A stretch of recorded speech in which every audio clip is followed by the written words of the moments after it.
National Geographic. Today we have a special episode overseas. Banjo from Australia and I from Liverpool, came here to talk about a very important topic, the endangerment of the bowhead whale. Yes, let's disperse ourselves outdoors to investigate. Oh, Alistair, this is quite a silly one. Alistair, you coming? No chance. Not a chance I'm coming out there. Come in a coat. on. No. That's enough. Enough of this blasphemy, my friend. Oh, this is rubbish. I did not know North America was this cold. Forget it, let's get back into it. Oh, crikey, mate. This is one important subject for me. You just never want to see an endangered animal. You know what, mate? I didn't used to like facial hair, but then it grew on me. Good one. You know, mate, I never knew the Brits were funny. All I knew is they just had bad teeth. Hey, enough of this banter. We have no time for this. Let's get back into the topic. Follow us on our journey as we discover more about the bowhead whale. Well, Alistair, here we are, back inside. Oh, Banjo, I'm so glad to be back out inside. It was frigid out there, that's for sure. Yeah? Well, now with our analyzing gear, obviously, as a society, we want the most biodiversity possible. Whenever we hear in the news about or witness a species even going extinct, we get very emotional and very sad.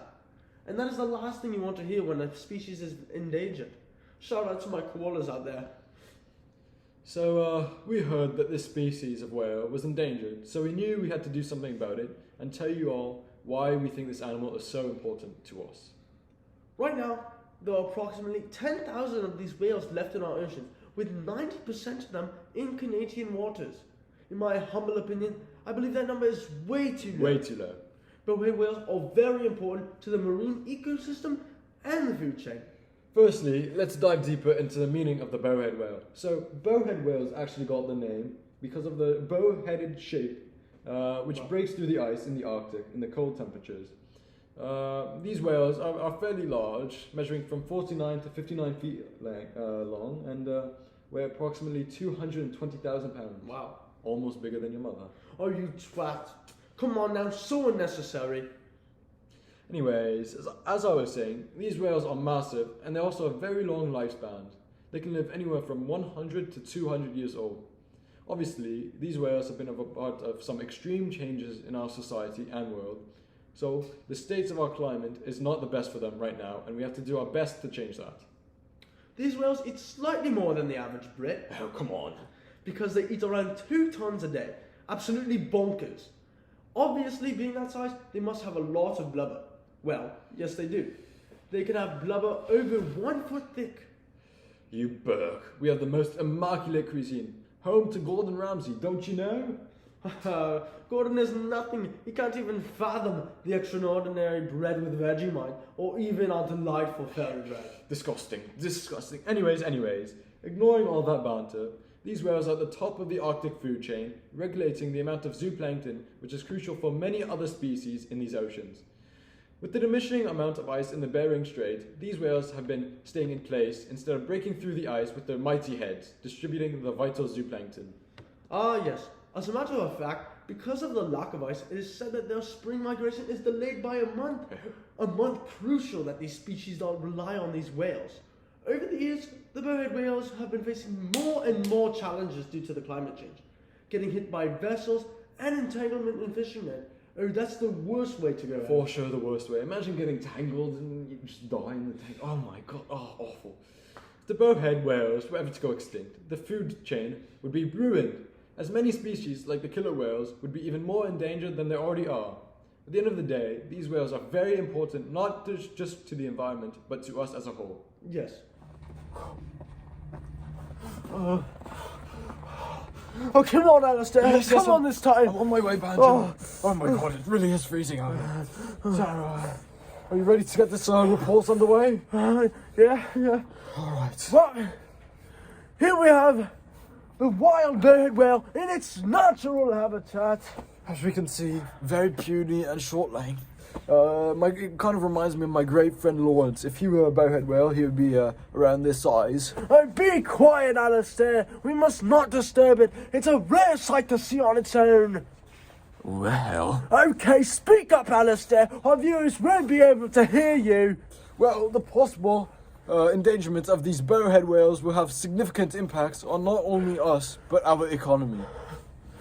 Sure thing, mate. For example, the native tribes in Alaska have been hunting the bowhead whale for around 2,000 years, collecting the blubber and selling it and eating their meat as well. So delicious. Have you ever had whale meat in your life? Delicious, if I might say Oh, so. mate, it's delicious. But due to the lack of population of these species within North America, the International Commission of Whales allows the native people of Alaska to hunt 67 whales a year.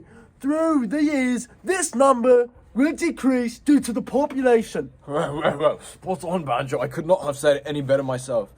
With the possibility of political effects being brought in to monitor the bowhead whale population, the native communities would also have a harder time creating certain native traditions or keeping them up, and holidays involving this whale, creating a divot in native religious practices. Well, with that stated, tourism in North America would also have a hit, as the attraction in 2009, according to the Whale Watching Handbook, tourism amongst bowhead whales in North America made around $2 billion and even created 13,000 jobs. That's almost more money than Man City has spent in financial fair play. Wow. We only see Everton getting charged. This is absolutely corrupt and outrageous. Anyways, it's pretty dodgy if you ask me. With the loss of population for bowhead whales and amongst other whale species, the loss of profits would be major, as well as potential unemployment for many desperate individuals. That's quite fair dinkum. Oh, The usage of bowhead whale information has been involved in 18,500 marine biologists who study in the whale species according to Unity Education. Oh. What a great source. Indeed. And the importance, Survival, yes. the importance of their survival is major, such as Yes. carrying the bowhead whale DNA to revive the species Indeed. if there is a ever historic malfunction. You know. Indeed, Banjo. With this place in the scientific jobs and rules can remain in place, not only to save the economy, but also the species itself, which is extremely important. And speaking of which, when I mentioned I enjoy eating whale meat before, completely wrong of me, as we are doing a very important documentary on why these whales are endangered. Outrageous move by me, and I greatly apologized. Hey Banjo, what you thinking there? We got the bloody camera on. Come on, lad. Sorry. Forgive me. I've always imagined I could beat a kangaroo in a fight. You know what, lad? I feel like you would. You know, you're a big man yourself. I feel like you can take it down. Forget about it, though. We got a goddamn population to save. Yeah. Oh, please, it hasn't been enough already. You know, I think it's time that you speak to your dentist appointment from Dr. Micarish. Oh, quit it, Banjo. Well, to sum it up, the consequences of the loss of the bowhead whales is less than enthralling, to say the least. We must take action, like the Premier League against Man City. Well, that's all we have for you today. Good day, mate. National Geographic out.